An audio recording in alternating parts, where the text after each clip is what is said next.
El tema que vamos a tocar en dos partes es precisamente la lectura de Efesios desde el concepto, fíjense bien, como dice aquí, ustedes ya conocen este yogur. Sí. Ajá, y la marca es Oikos, ¿verdad? Entonces lo traje para que nos acordemos de la palabra, porque no es una palabra que en español sea tan... Un abejorro, no pasa nada. Lo llamó el Oikos, ¿verdad? Lo dulcecito. Bien, entonces vuelvo a decir, la lectura de Efesios desde el Oikos, que es la palabra casa en griego. La palabra Oikos es la palabra casa en griego. La vamos a estar mencionando varias veces. Y para iniciar vamos a abrir nuestras Biblias en el libro de Hechos, capítulo 2, y vamos a ver el último párrafo que abarca del versículo 44 al versículo 47. Repito para que lo busquen. Hechos 2, 44 al 47. Cuando menciono el último párrafo quiere decir que es desde el punto y aparte hasta donde termina el capítulo. Está dividido en dos versículos. Los primeros dos versículos que abarcan el versículo 44 y 45 dice: todos los que habían creído estaban juntos y tenían en común todas las cosas, y vendían sus propiedades y sus bienes y los repartían a todos según la necesidad de cada uno. Son los primeros dos versículos. Los siguientes versículos, que es del 46 y 47, donde vamos a fijar nuestros ojos por un momento en dos palabras que están ahí, está las siguientes palabras. Fíjense bien: y perseveraban unánimes, y subrayamos la palabra unánimes, cada día en el templo, y partiendo el pan en las casas. Aquí la palabra es la palabra oikos, ¿verdad? En las casas comían juntos con alegría y sencillez de corazón, alabando a Dios y teniendo favor de todo el pueblo, y el Señor añadía cada día a la iglesia los que habían de ser salvos. Y aparece también la palabra iglesia. Es una de las pocas veces en que aparece la palabra iglesia en el Nuevo Testamento. Final del versículo 47. 2:44 al 47. Bien, entonces aquí aparecen dos palabras interesantes que vamos a estar analizando. La primera palabra solamente la vamos a ver por unos segundos. Es unánimes, ¿verdad? Y cuando nosotros hablamos de casa o de familia, estamos hablando del tejido social. ¿Han oído esta palabra? El tejido social. La familia es el tejido social que compone toda la sociedad en conjunto. Es decir, nuestra sociedad está hecha de familias, o, como decían los griegos, de oikos. ¿De acuerdo? Entonces, el tejido social. Y fíjense que bien que la palabra tejido que aparece aquí en griego también es una palabra que usamos mucho en español, por lo menos ahora. Fíjense, la palabra la voy a decir como se dice en griego y luego la decimos como la decimos ahora en español. La palabra es clontés, clontés. Y utilizamos de ahí la palabra española clones. ¿Sí? ¿Qué es un clon?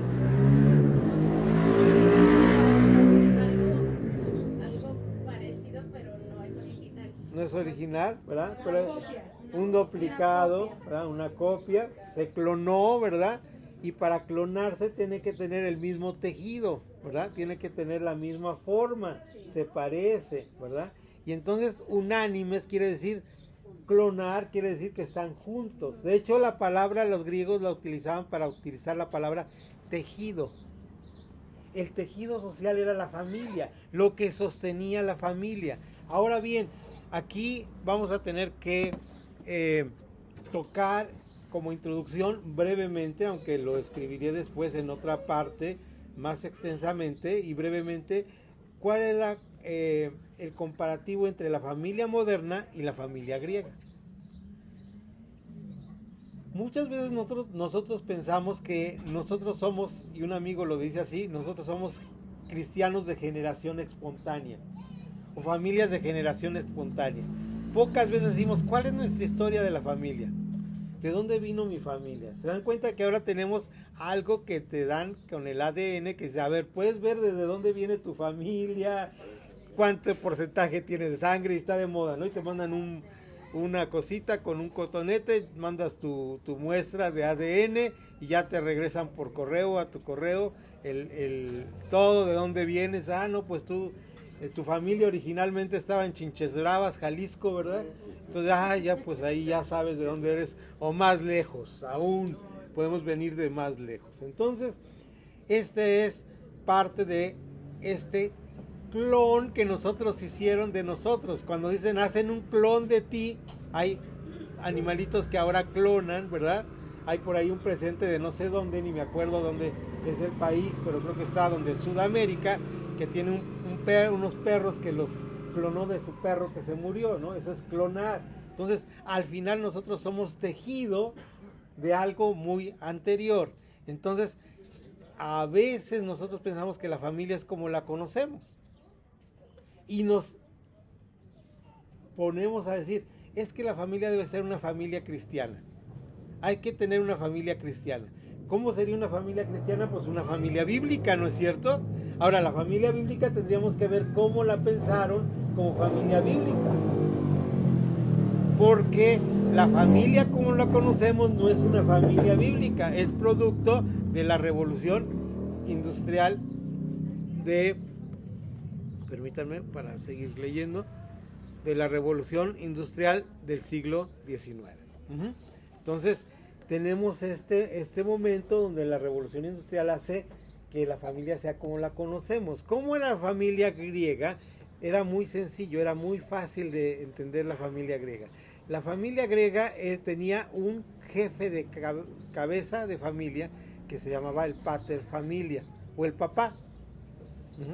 Ya en la segunda parte vamos a hablar de esto, que era el papá de la familia, y este papá de la familia, fíjense la palabra que utilizaban, era el abad, que es la palabra padre, de donde vienen las abadías. Había inclusive abadesas, ¿verdad? Y eran los jefes de familia, había jefes de familia. También se les llamaba Kyrios o señor, era el señor, ese era el que estaba arriba. Luego abajo estaban todos los demás, incluyendo la esposa. Era esposa, hijos y esclavos al mismo nivel. Al mismo nivel. Esa es la diferencia con la familia actual. La familia actual es jerárquica. Decimos que el papá es el que manda, la mamá es la que dice cómo debe mandar. Ah, no, no es cierto. Algo así. Algo así. Bueno, la mamá es la que está en segundo lugar y luego están los hijos. Si nosotros leemos Efesios desde este punto de vista de familia, leemos algo muy diferente a lo que originalmente Pablo estaba diciendo. Vamos a empezar a leer este libro de Efesios desde esta perspectiva del oikos, y vamos a encontrar varias veces la palabra oikos y la palabra clon o tejido dentro de esta lectura. Vamos a Efesios 2, 1 y 2. La lectura debería ser completa, pero voy a extraer versículos de estos 6 capítulos de Efesios para nosotros irnos dando cuenta cómo es esta lectura, ¿de acuerdo? Vamos a hacer este sermón expositivo de esta manera para que podamos ir leyendo. Van a ir leyendo conmigo. Si en algún momento quieren comentar o quieren agregar algo, está bienvenido el comentario, nos enriquece. Efesios 2, 1 al 2 dice: y Él os dio vida a vosotros cuando estabais muertos en vuestros delitos y pecados, en los cuales anduvisteis en otro tiempo siguiendo la corriente de este mundo. Ahí paro la lectura. Quiere decir que el concepto de familia de Dios es diferente al concepto de familia del mundo. Este es el punto de partida. Si nosotros creemos que Dios nos da una nueva vida, tenemos una manera diferente de ver la familia. Ahora la familia debemos desde otra perspectiva. De hecho, todos los aspectos de nuestra vida la debemos de ver desde otro punto de vista. Ya estuvimos hablando la vez pasada de cómo la iglesia es contracultura, contracorriente, y hablamos de la iglesia al revés. Parte de la iglesia al revés es ver a la familia como una estructura hecha por Dios diferente a lo que nosotros pensamos que es la estructura de familia. Ahora, no vamos a decir aquí herejías, ¿verdad? Que cada quien puede hacer lo que se le da la gana y nada de eso, sino estamos hablando de una estructura donde Dios, fíjense bien lo que dice ahora el verso 19 y 22 de este mismo capítulo 2 de Efesios. Vamos a leer: así que ya no sois extranjeros ni advenedizos, sino conciudadanos de los santos y miembros de la familia de Dios. ¿Y qué creen palabra que utiliza aquí Pablo griega para familia? Con la misma raíz griega de oikos. Y utiliza además que somos conciudadanos, porque para los griegos era muy importante dos palabras para mantener su sociedad. Iba a decir suciedad, pero no, su sociedad. Esas dos palabras era la palabra iglesia o familia, ¿verdad? O oikos, ¿verdad? Es decir, la unión, iglesia estoy diciendo porque iglesias es las llamados o las asambleas que se hacían para gobernar las ciudades. Vean cómo tenemos esta influencia griega en el pensamiento cristiano. Y las ciudades se les llamaba metrópolis, la palabra polis. Y la iglesia al final viene a ser un oikos de Dios, diferente al oikos griego, al oikos moderno y al polis o sociedad como la conocemos. Es decir, una iglesia al revés. Una nueva manera de ver la iglesia. Así que dijimos aquí que somos familia de Dios, edificados sobre el fundamento de los apóstoles y profetas, siendo la principal piedra del ángulo Jesucristo mismo, en quien todo el edificio, bien coordinado, va creciendo para ser un templo santo en el Señor, en quien vosotros también sois juntamente edificados para morada de Dios en el Espíritu. Es decir, es una nueva sociedad. Nosotros somos parte de esta imagen de la iglesia que vamos a ver que tiene que ver con cuerpo de Cristo y con piedras vivas. Pedro después compara a la iglesia como, dice, vosotros sois piedras vivas, cuya piedra o ángulo principal de este edificio es Cristo. Entonces, ahora también somos una familia donde el Kyrios, o rey, o señor, o dueño de todas las cosas es Cristo, el cual es la cabeza. ¿Se dan cuenta? La familia cristiana tiene como cabeza ¿a quién? Y abajo estamos todos igual, horizontales. Esta es una lectura diferente, ¿verdad? Es una lectura diferente a lo que nosotros pensamos. Cuando vamos a leer, y ya nos tocará en la segunda parte leer esta parte, vamos a tener una circunstancia muy interesante en una lectura donde todos estamos en el mismo nivel, sí con diferentes funciones. Eso tiene que aclararse desde ahora. Esto no quiere decir que hay una anarquía y cada quien hace lo que quiere, sino tenemos diferentes funciones porque somos un cuerpo que todos unidos trabajamos en la misma unión. Entonces, vean ustedes cómo aquí menciona la familia de Dios, que es el oikos. Aquí la palabra familia también puede ser como, fíjense bien, vamos a leerlo nuevamente. Dice el primer versículo, que es el 19. Así que ya no sois extranjeros ni advenedizos, sino conciudadanos de la polis de Dios, de los santos y miembros de los íntimos de Dios. Familia tiene que ver con esta palabra de intimidad, los que estamos dentro de algo. Por eso ahora podemos decir que nosotros preferimos en nuestra denominación mencionar la palabra comunidad. Porque iglesia sí es correctísimo, pero iglesia es una palabra que tiene que ver que la gente confunde con el edificio, ¿verdad? Y decimos, ¿quién tiene las llaves de la iglesia? Voy a abrir la iglesia. Pues no, ninguna de las dos formas son correctas de acuerdo a lo que conocemos como iglesia. Por eso a veces nosotros preferimos usar la palabra la comunidad. Nos han oído muchas veces a nosotros como maestros, como pastores, como líderes que decimos la palabra comunidad. Esto no es porque se nos ocurrió ni porque está de moda, es porque la Biblia utiliza que somos familia de Dios y esta palabra significa intimidad o comunidad. Por suerte ya voy a la mitad, ¿verdad? Porque sí, esta clase puede ser muy aburrida de repente. Pero vamos a seguir leyendo. Vamos a Efesios 3. Efesios 3. Y vamos del 1 al 7 primero. Este versículo del capítulo 3, estos versículos del capítulo 3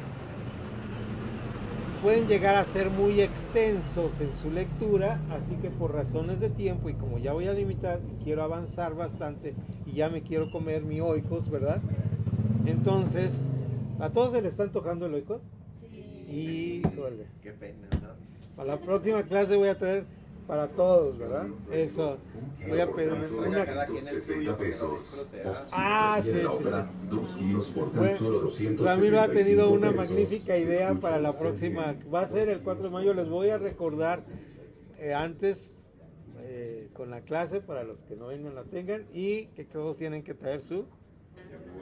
Pues, yo te voy a traer por los que no vean el internet.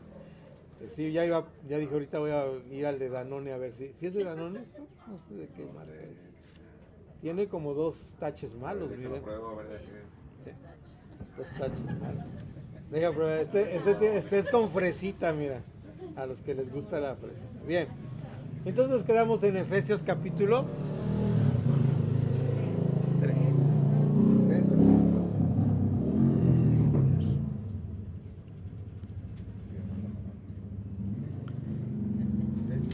Efesios 3 del 1 al 7 y el versículo 6. ¿Cómo empieza el versículo 6?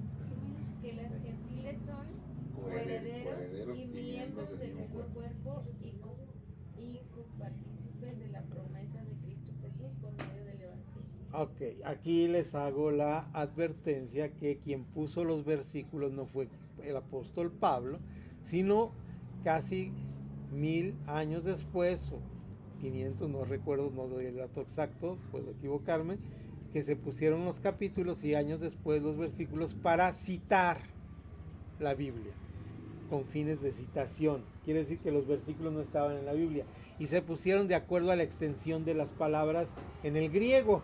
Entonces por eso a veces caen, y antes no se usaban ni los puntos ni las comas, sino el lenguaje mismo de la escritura daba la puntuación. Qué difícil leer, ¿no? Y entender.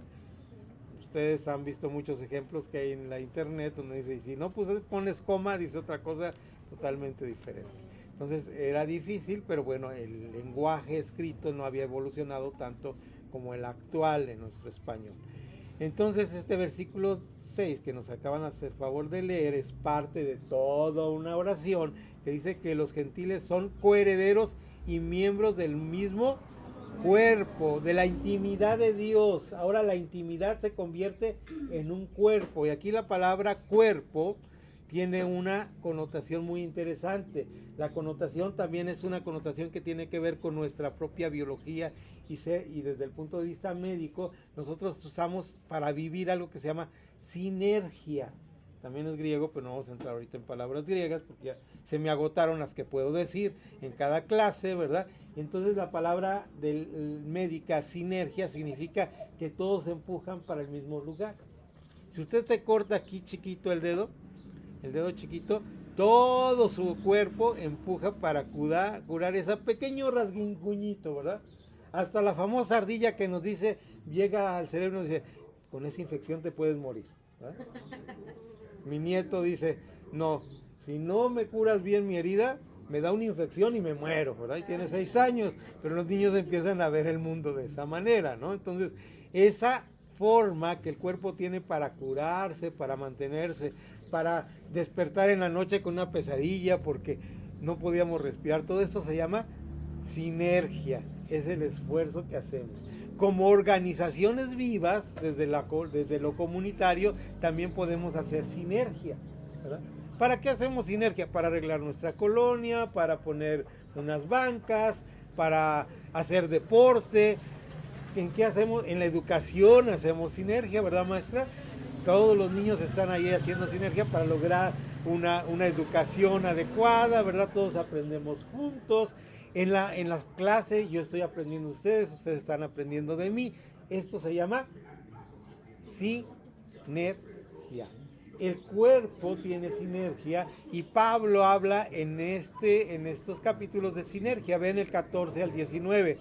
Por esta causa doblo mis rodillas ante el Padre de nuestro Señor Jesucristo, de quien toma nombre toda familia en los cielos y en la tierra, para que Él os dé, conforme a la riqueza de su gloria, el ser fortalecidos con poder en el hombre interior por su espíritu. El hombre interior es parte de nuestra sinergia. Nosotros tenemos, por lo menos en la visión moderna del hombre, 3 dimensiones. ¿Cuáles son esas 3 dimensiones?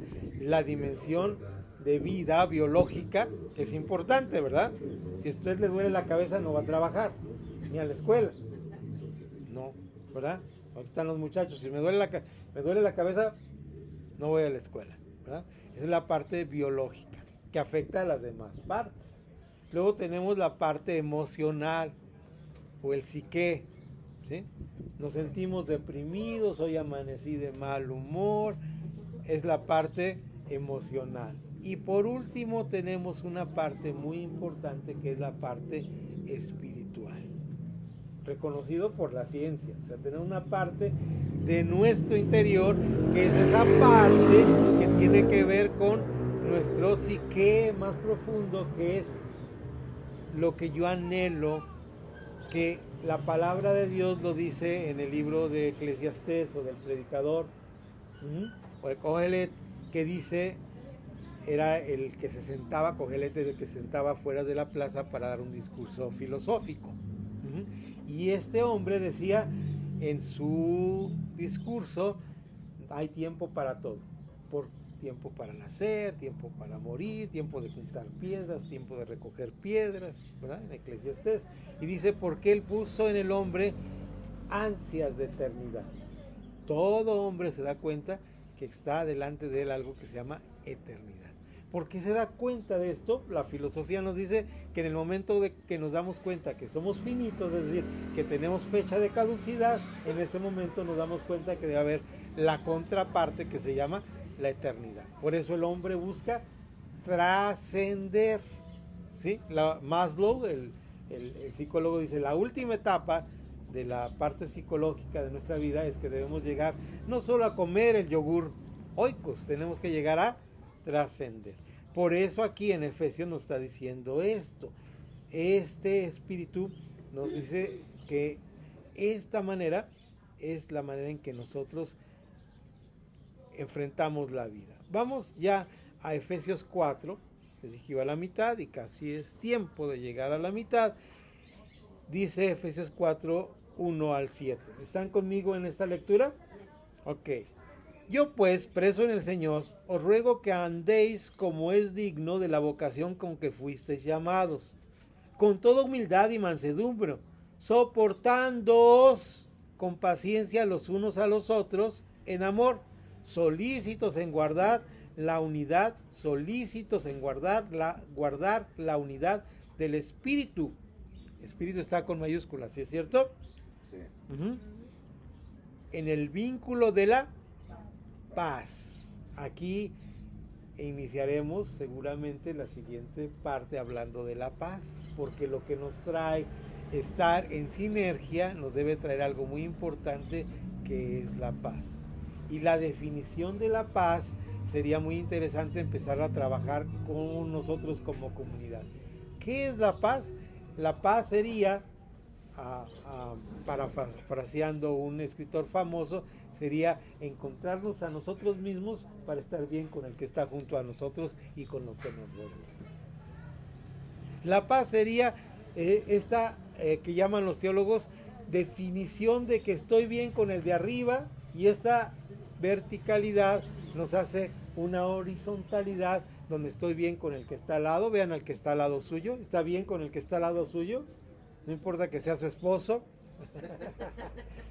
Está bien con el que está al lado, que sea su vecino, está bien Y cuando esta horizontalidad llega más allá, ¿estamos bien con Mufasa? ¿O estamos dándole machetazos como cuenta? ¿No? Tenemos que estar bien con la naturaleza, con los seres vivos. Y no se trata de una ecología rara ni nada. Vivimos en un mundo donde estamos rodeados de mil. ¿Qué tenemos aquí en nuestro? Qué bonito es esta parte, ¿no? De nuestra comunidad, que tenemos aquí plantitas, la Nochebuena que sigue roja. Entonces ahí estamos en comunidad con eso. No es para adorar a la naturaleza, no es ¿para qué es? Porque es de lo que vivimos, ¿verdad? Si no estuviéramos bien con las vaquitas, no habría eloicos, ¿verdad? No habría derivados. No había derivados, exactamente. Ahí estamos bien. Entonces, esta es la parte donde dice la paz, es el versículo 3. Un cuerpo y un espíritu, como fuimos también llamados en una misma esperanza de vuestra vocación. Un Señor, una fe, un bautismo y un Dios y Padre de todos, el cual es sobre todos y por todos y en todos. Pero a cada uno de nosotros fue dada la gracia conforme a la medida del don de Cristo. Es decir, la sinergia en el cuerpo de Cristo es eloicos, vivir en una familia de Dios, en la familia de Dios. Y él mismo, pasamos al versículo 11, constituyó a unos apóstoles, a otros profetas, a otros evangelistas, a otros pastores y maestros. Este pastor maestro está sin la I en el original, ¿verdad? Es interesante, pero no voy a entrar ahora en ese tema porque me quedan 4 minutos. Y entonces, está ahí el pastor maestro, a fin, fíjense bien de qué cosa, de la sinergia, de hacer sinergia, a fin de perfeccionar a los santos para la obra del ministerio, para la edificación del cuerpo de Cristo. Dicho en una sola palabra que sabemos ahora, para tener sinergia. Todos estamos aquí para sinergia. No estoy para enseñarles, yo como maestro, pastor. No estoy para imponer una fuerza sobre ustedes o un yugo sobre ustedes, sino la palabra bíblica autoridad, que hemos mencionado varias veces, que quiere decir hacer crecer al otro. Todos, por eso decimos, todos ejercemos la autoridad en esa sinergia horizontal que el Señor nos da. ¿Qué nos dijo el pastor Israel la vez pasada? Si no estoy funcionando, ustedes díganme. Yo digo lo mismo, si yo no estoy funcionando, ustedes díganme. ¿Y qué es funcionar? Bueno, que puedan tener libertad de decir, a ver, hermano, ¿cuántos oicos se ha comido? Se está pasando de oicos. ¿Qué pasó? ¿No que ya no tomaba el jarrito de tamarindo? Se está diciendo que ya el jarrito de tamarindo lo dejó y ya lo vimos que fue a la tienda, ¿verdad? Me lo encontré en la tienda comprando su jarrito de tamarindo. Entonces, todo esto es cuidarnos los unos a los otros. ¿Se dan cuenta? Hasta que todos lleguemos a la unidad de fe y el conocimiento del Hijo de Dios, a un varón perfecto a la medida de la estatura de la plenitud de Cristo. Y hay un punto y coma que quiere decir, nos va a explicar esto, que es llegar a la plenitud de Cristo. La plenitud de Cristo concretamente es que hay una medida, la cual es Cristo, y nosotros no nos medimos con el pastor, con el maestro, con el evangelista, sino nos medimos con Cristo. Es nuestra medida. ¿Sí? Es nuestra medida. Ahora, esta medida tan importante está de la siguiente manera. Esta medida es para ir creciendo, no para sentirnos frustrados de que no vamos a crecer ni trabajar en ese sentido. ¿Es para qué cosa? Para seguir creciendo. Por eso hay un punto y seguido que dice, para que ya no seamos niños fluctuantes, llevados por doquier con astucia, me perdí el renglón, para que ya no seamos niños fluctuantes, llevados por doquiera de todo viento de doctrinas, por estratagemas de hombres que para engañar emplean con astucia las artimañas del error, sino que sigamos la verdad en amor, crezcamos en todo aquel que es la cabeza, esto es Cristo, de quien todo el cuerpo, bien concentrados y unidos entre sí por todas las coyunturas que se ayudan mutuamente, la sinergia nuevamente, según la actividad propia de cada miembro, recibe su crecimiento para ir edificándose en amor. Aquí tenemos la sinergia, ¿de acuerdísimo? Ahora bien, vean ustedes cómo esta sinergia tiene que ver con crecimiento. Entonces, ir a la medida de la estatura de Cristo no significa decir no llegué, sino significa voy creciendo para llegar. Pero no solo la santificación, el crecimiento es comunitario. Yo me valido mi espiritualidad, mi crecimiento, mi cristianismo en el otro, en la persona que está a su lado. Por eso decimos que nos gusta mejor la palabra comunidad, porque la comunidad crece. Una ocasión fui invitado por una iglesia pequeñita, les he contado esto, y apenada la persona que me había invitado me dice, ay hermano, pues nuestra iglesia es tan pequeñita que mire, venimos a los Opes y nos sentamos en una misma mesa. No, pues es el sentido bíblico de comunidad. Nosotros cuando hacemos los desayunos aquí, que son muy populares nuestros desayunos aquí, ¿verdad? Nuestras comidas, nosotros nos sentamos casi en 2 mesas, ¿no es cierto? Podemos tener comunidad. ¿Ah? Ahora imagínense que somos 200,000. Por eso qué fuerte, ¿no? Que no podamos hacer comunidad, que conozca la nuca. Pero dejemos aquí esto, vamos a pasar a la conclusión. ¿Cómo podemos concluir? Dejen buscar mi conclusión. Podemos concluir con lo siguiente. La pregunta sería aquí, concluyo con preguntas. ¿Cómo podemos lograr ser eloicos de Dios? La familia de Dios. ¿Qué tenemos que hacer para hacerlo? ¿Cómo podemos ser comunidad? ¿Cómo nos podemos preocupar por el otro? ¿Cómo siendo distintos? ¿Se acuerdan la predicación pasada? ¿Cómo siendo distintos podemos ser uno? ¿Cómo podemos tener? ¿Cuál era la demanda de la clase pasada? Piensa como el otro. Y nos pareció de repente medio loco, ¿no? Cuando se nos dijo, no, pues cómo, imposible. Ah, pero ahora sí estamos viendo que en eloicos y en ser familia de Dios y en la sinergia podemos estar pensando. ¿Por qué? Porque tenemos una cabeza que es Cristo. Y por eso. Y porque tenemos un mismo propósito, un mismo objetivo. Cuando nosotros estamos estudiando, se nos dice, haz tu hoja de vida o tu propósito de vida. Nos decimos, ¿para qué será eso? Pero luego nos damos cuenta que es tan importante porque todo lo enfocamos a un solo objetivo, a un solo propósito, ¿verdad? Tenemos origen y tenemos destino.